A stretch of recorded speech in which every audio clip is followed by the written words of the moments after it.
there. Good morning. Welcome to Juneau Beach. I'm in some kind of natural preserve.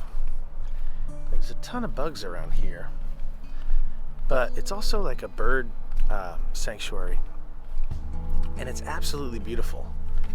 And I think there may be some, I don't know, bobcats or something kicking around, so hopefully we don't bump into any of those. But good morning, good afternoon, good evening. Hope you're doing well. Not sure what your day is like today, but I'm encouraging you to exhale, right? We're in the middle of this series called Exhale, and this is I think it's part 4 of 5. And I've been trying to exhale this week, but we had a few things go on in our personal life that didn't quite allow that. So we're just going to keep trying. We're going to keep pushing forward.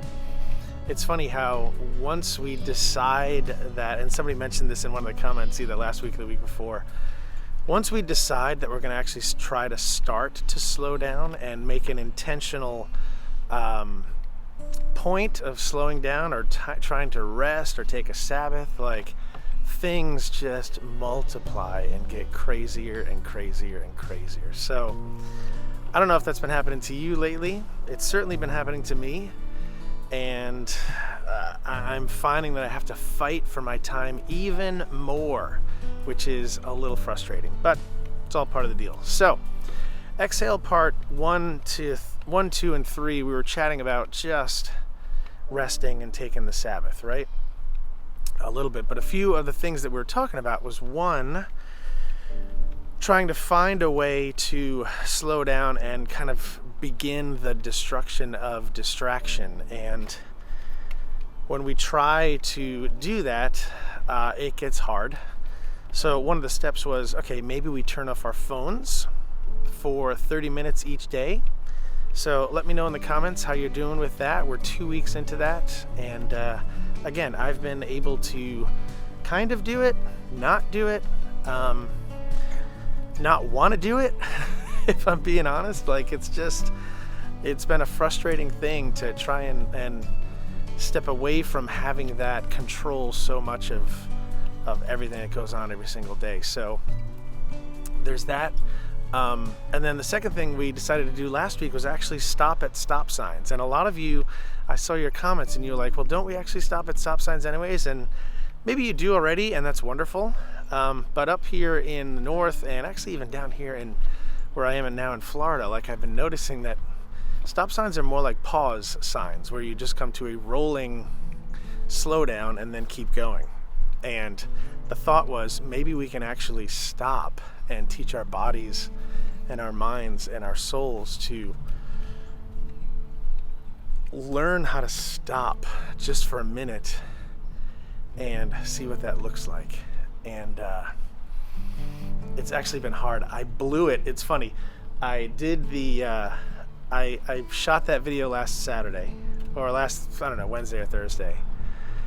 And then I was out driving and rolled right through a stop sign. And I said, man, the first stop sign that I saw, I blew it. So it was just kind of funny. But today I wanted to chat a little bit about simplicity and about what that looks like and what that means. And we've certainly talked about this before, and I've come across a really beautiful section of this. It's like a little structure. You can see it behind me. This cool kind of structure behind me. But I want to chat about simplicity, right? So what does simplicity look like in your life, and what does that mean?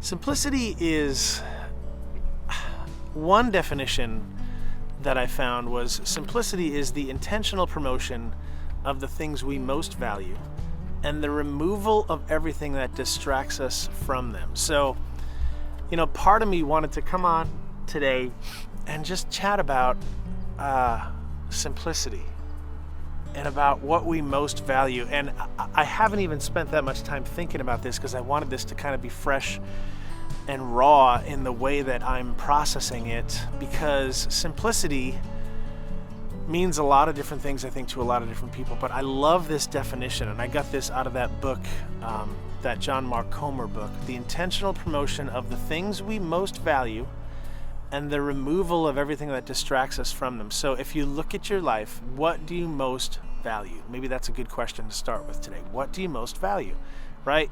Do we most value our time? Do we most value our family, our friends, our job, our phone?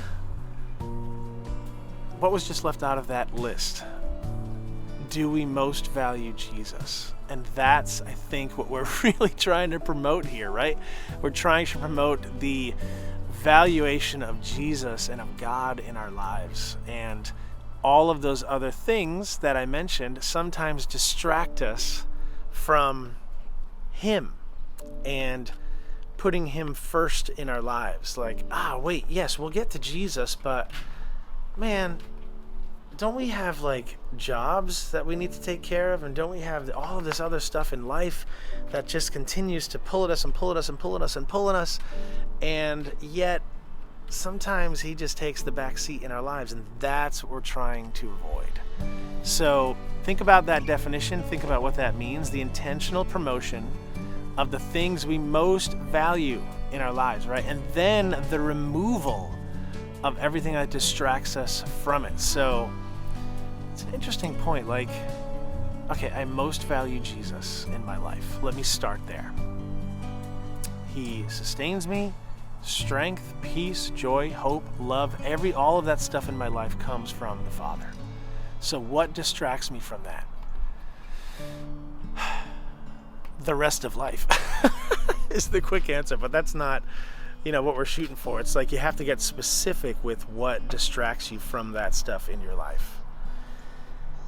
And then another definition that I found is simplicity is an inward reality that can be seen in an outward lifestyle of choosing to leverage time, money, talents, and possessions to what matters most, right? So look at that list.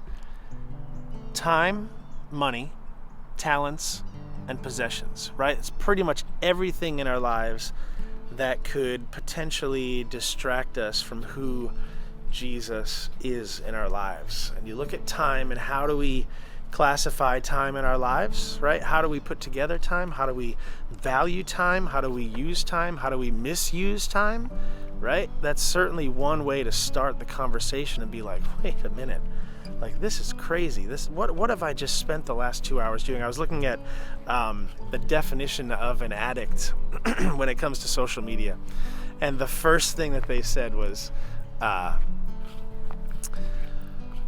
do you find yourself just scrolling and looking through videos for an hour or two at a time? You basically lose track of time because you're so preoccupied and so sucked into your phone and everything going on it. And that is certainly,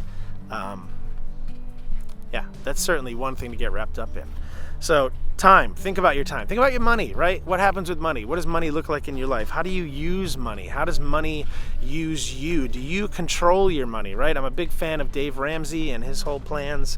And he's always talking about like, take money and tell it where to go. Your money doesn't control you, you control your money. And I love the thought and the lifestyle of that. And it also works for time, right? Like time, we control our time. Our time doesn't control us. We have the right to tell our time how we're going to use it, where it's going to go, and what it's going to be spent on. And yet we get so wrapped up in stuff that just wastes our time, right? It's crazy. Our talents and our possessions, right? Those are two really, really good things to value in our lives. What talent do you have that can be used to be a reflection of Jesus? We've all got a different talent. I do what I do, worship leader, singer, all that stuff. I use it just to glorify our Father. My wife, she's incredibly hospitable, makes anyone feel great all the time, anywhere, anytime. That's just her talent. It's the way it is. I don't know what your talent is, fill in the blank here, but how are you using that talent to glorify God in your life. And then your possessions, right? Like there's nothing wrong with having possessions. There's nothing wrong with having great things in your life, but how are you using those possessions to glorify God, right? We always looked at, when we first bought our house, the first thing we did when we got there was we prayed over our house, and my parents are there with us, and we just prayed over it, and we said, God, I pray that this house would be used for your glory, that we would have some amazing conversations here, that we would somehow, be able to introduce people to Jesus in our home, in the way that we are hospitable to them, or at least be a reflection of Jesus in our home. So, you kind of dedicate your possessions to the Father and just say, Lord, this is yours. It's not mine. Like all of the stuff that we have, it isn't ours, it's His, and we use it in our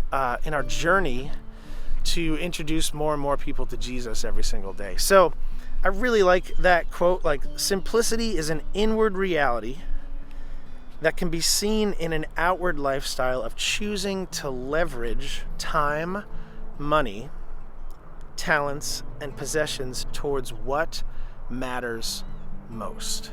Okay? If you want to go back and replay that again, replay it again. You can listen to it again, but take a minute. So this week, okay, we're going to kind of dive a little bit into simplicity. And a lot of you guys know, I've told this story before about the Take Anything Day at my house, where they just take literally anything. You put it out on the curb and it's gone the next morning. One of my favorite days of the week. And so now, as I'm enrolling through this study on simplicity and slowing down and learning how to unhurry my life, I've been trying to lean a little more into simplicity and a little more into, you can call it minimalism if you want. That's kind of the new name for it now, but I've really been enjoying this idea of, let's just get rid of some stuff and focus and just declutter our lives so that we can then focus more and more on Jesus every single day. So the idea here isn't to declutter your garage or your closet. It's to actually declutter your life. And when you think about that, I was trying to come to grips with this morning, because I was like, okay, declutter life. What does that look like? I think it starts internally, right? Inside your heart, inside your soul, inside your mind, your thoughts. How do you declutter all of that stuff in your life? And I think one of the great ways to do that is to slow down, right? The act of slowing down allows us to examine our hearts and our souls and our lives and our minds a little bit more and say, okay. And I've been, I just have to be completely honest with you this week. It's been really, really hard. I've been trying to wake up in the morning, and then I'll either go for a run or a workout or something like that, and then take 10, 15 minutes of just stopping and focusing on Jesus. And wow, it has been hard. It's been really, really hard. So I hope that you hear just a little bit of the frustration in my voice, because it really has been frustrating to not be able to just implement this and do this. So let's exhale. Okay?